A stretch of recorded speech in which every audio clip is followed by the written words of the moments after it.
ಅಡ್ಡ ಮತದಾನದ ಏನು ಸಮಿತಿ ಇತ್ತು, ಸಿ ಟಿ ರವಿ ಅವರು, ಎನ್ ಮಹೇಶ್ ಅವರು, ಮಹೇಶ್ ತೆಂಗಿನಕಾಯಿ ಅವರ ಸಮಿತಿ ಇದನ್ನು ಸಮಗ್ರವಾಗಿ ಅವರ ಹಂತದಲ್ಲಿ ತನಿಖೆಯನ್ನು ಮಾಡಿ ಇಂಟರ್ನಲ್ ರಿಪೋರ್ಟನ್ನು ಮಾನ್ಯ ರಾಜ್ಯಾಧ್ಯಕ್ಷರಾದ ಬಿ ವೈ ವಿಜೇಂದ್ರ ಅವರಿಗೆ ತಲುಪಿಸಿದ್ದಾರೆ. ಅದನ್ನು ರಾಷ್ಟ್ರೀಯ ಅಧ್ಯಕ್ಷರು ಮತ್ತು ರಾಷ್ಟ್ರೀಯ ನಾಯಕರುಗಳಿಗೆ ತಲುಪಿಸುವಂಥ ಕೆಲಸವನ್ನು ರಾಜ್ಯ BJP ಘಟಕ ಮಾಡುತ್ತೆ. ಇದು ಇಂಟರ್ನಲ್ ರಿಪೋರ್ಟು, ಇದನ್ನು ಬಹಿರಂಗಪಡಿಸುವಂಥದ್ದು ಪ್ರಶ್ನೆನೇ ಉದ್ಭವ ಆಗಲ್ಲ. ಅದರ ಸತ್ಯಶೋಧನೆ, ಸತ್ಯಾಸತ್ಯತೆಯನ್ನು ತಿಳಿಸುವಂಥ ಕೆಲಸವನ್ನು ಮಾನ್ಯ ಸಿ ಟಿ ರವಿಯವರ ನೇತೃತ್ವದ ತಂಡ ಮಾಡಿದೆ. ಅದನ್ನು ಪಾರ್ಟಿಯ ಆಂತರಿಕ ವಿಚಾರವನ್ನು ಆಂತರಿಕವಾಗಿ ಬಗೆಹರಿಸ್ಕೊಳ್ಳೋದು. ನೋಡಿ, ಇಂಟರ್ನಲ್ ಮ್ಯಾಟರು, ಅದರ ಡಿಸಿಷನ್ ಏನು ಅನ್ನೋಂಥದ್ದು ರಾಷ್ಟ್ರೀಯ ನಾಯಕರು ಮಾಡ್ತಾರೆ. ಯಾರೇ ಉಪ್ಪು ತಿಂದಿದ್ರು ಅವ್ರು ನೀರು ಕುಡಿದೇ ಕುಡಿತಾರೆ.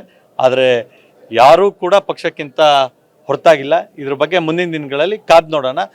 ವರದಿ ಇರೋಂಥದ್ದು ಆಂತರಿಕ, ನೀವು ಯಾರೂ ಎಕ್ಸ್ಪೆಕ್ಟ್ ಮಾಡಬೇಡಿ BJP ಬಂದು ಇಂಥವ್ರನ್ನ ಆಂತರಿಕವಾಗಿ ಕೊಟ್ಟಿರೋ ರಿಪೋರ್ಟ್ನ ಮಾಧ್ಯಮದ ಮುಂದೆ ಹಂಚ್ಕೊಳ್ಳುತ್ತೆ ಅಂತೇಳಿ. ಆದರೆ ಪಾರ್ಟಿಯ ಇನ್ನರ್ ಸರ್ಕಲಲ್ಲಿ ಏನಾಗಬೇಕು ಅನ್ನೋದ್ರ ಬಗ್ಗೆ ಡೆಲ್ಲಿಯ ವರಿಷ್ಠರು ಸೇರಿದಂತೆ ರಾಜ್ಯದ ಎಲ್ಲ ಕೋರ್ ಕಮಿಟಿ ಸದಸ್ಯರು ಕೂಡ ಇದ್ರನ್ನ ಭಾಳ ಗಂಭೀರವಾಗಿ ತೆಗೆದುಕೊಂಡಿದ್ದಾರೆ. ನೋಡಿ, ಬಿಡದಿ ಟೌನ್ಶಿಪ್ಪಲ್ಲಿ ಸಮಸ್ಯೆ ಎದುರಿಸ್ತಾ ಇರೋವಂಥದ್ದು ರೈತರಿಗೆ ಯಾವುದೇ ಪಕ್ಷ ಇಲ್ಲ. ಕಾಂಗ್ರೆಸ್ಸು, ದಳ, BJP ಎಲ್ಲರೂ ರೈತರೇನೆ. ಇದು ಯಾವುದೇ ಒಂದು ಪಕ್ಷಕ್ಕೆ ಸೀಮಿತವಾಗಿರೋಂಥ ಹೋರಾಟ ಅಲ್ಲ. ಮೊದಲನೇ ದಿನವೇ ನಾವು ಹೇಳಿದ್ದೀವಿ, ಭಾರತೀಯ ಜನತಾ ಪಾರ್ಟಿಯ ಬೆಂಬಲ ರೈತರ ಪರವಾಗಿರುತ್ತೆ, ರೈತರ ಹೋರಾಟಕ್ಕಿರುತ್ತೆ. ಯಾರು ರೈತರಿದ್ದಾರೆ ಆ ರೈತರ ತೀರ್ಮಾನಕ್ಕೆ ನಾವು ಬೆಂಬಲವಾಗಿ ನಿಲ್ತೀವಿ. ಅವರಿಗೆ ಟೌನ್ಶಿಪ್ ಬೇಕು ಅಂತೇಳಿ ಹೇಳಿದ್ರೆ ಅವ್ರ ಪರ, ಟೌನ್ಶಿಪ್ ಬೇಡ ಅಂತೇಳಿ ಹೇಳಿದ್ರೆ ನಾವು ಟೌನ್ಶಿಪ್ ಬೇಡ ಅನ್ನೋದ್ರ ಪರ.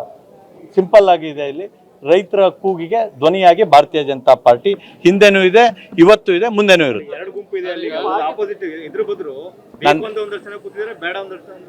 ಅದಕ್ಕೆ ನಾನು ಹೇಳ್ತೀನಿ, ಈ ರೈತರು ಯಾರು ಅನ್ನೋದು ನೈಜ ರೈತರು ಮತ್ತೆ ಬಹುಸಂಖ್ಯಾತ ರೈತರು ಯಾರಿದಾರಲ್ಲಿ, ಆ ಮೆಜಾರಿಟಿ ಏನಿದೆ ಅದ್ರ ಪರವಾಗಿ ನಮ್ಮ ನಿಲುವಿದೆ.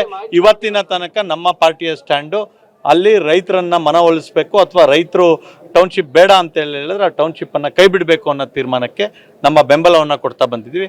ಮುಂದಿನ ದಿನಗಳಲ್ಲಿ ಎಲ್ಲ ರೈತರು ಸೇರಿ ನಾವು ಟೌನ್ಶಿಪ್ಪಿಗೆ ಕಾಂಗ್ರೆಸ್ ಸರ್ಕಾರ ಈ ಕೊಡ್ತಿರೋಂಥ ಹಣವನ್ನು ದ್ವಿಗುಣ ಮಾಡಿ ನಾಳೆ ಕೊಡ್ತೀವಿ ಅಂತ ಹೇಳಿದ್ರೆ ರೈತರು ನಾವು ಟೌನ್ಶಿಪ್ ಕೊಡ್ತೀವಿ ಅಂದರೆ ಬೇಡ ಅನ್ನೋದು ತಪ್ಪಾಗುತ್ತೆ. ಹಾಗಾಗಿ ನಾನು ಹೇಳ್ತಾ ಇರೋದು, ರೈತರ ನಿಲುವು ಪರ ನಮ್ಮ ಸ್ಟ್ಯಾಂಡು.